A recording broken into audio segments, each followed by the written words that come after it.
tout à l'heure du selfie fait par Barack Obama à la Maison-Blanche. Justement, nouveau phénomène de mode qui a profondément intéressé Rodolphe Bonas, le directeur général de CACOM. BFM Business, Rodolphe se démarque. Cette chronique aurait pu s'appeler selfie. Vous savez, cette pratique qui consiste à réaliser des autoportraits avec son smartphone pour les poster sur le net. Plus qu'une simple mode photographique, c'est un véritable phénomène de société. D'ailleurs, selfie a été élu mot de l'année 2013. Le selfie a aussi fait son entrée dans la presse. Souvenez-vous, la première ministre danoise aux côtés de Barack Obama lors de la cérémonie d'hommage à Nelson Mandela. Ou bien de cet astronaute japonais Aki Hoshide se photographiant à bout de bras durant une sortie dans l'espace. Mais les selfies soulèvent une question plus banale. Pourquoi, à l'heure où la technique et les moyens vidéo permettent à tout à chacun de réaliser et de diffuser des films, la photographie reste dominante dans la réalisation d'images, et notamment d'images de soi? Osons une première explication.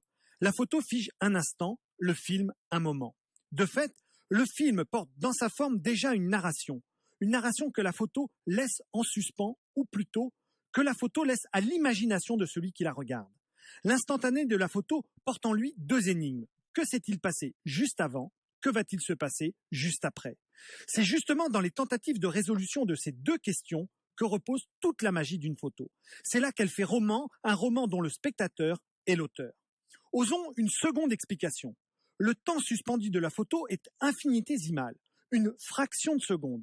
Dans cette minuscule unité de temps capturée pour l'éternité, la vie est malgré tout présente. Mais elle est présente d'une façon remarquable.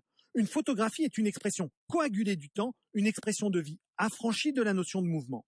Ainsi, ce qui est vivant dans une photo, c'est un regard, un sourire, une attitude, autrement dit un mystère.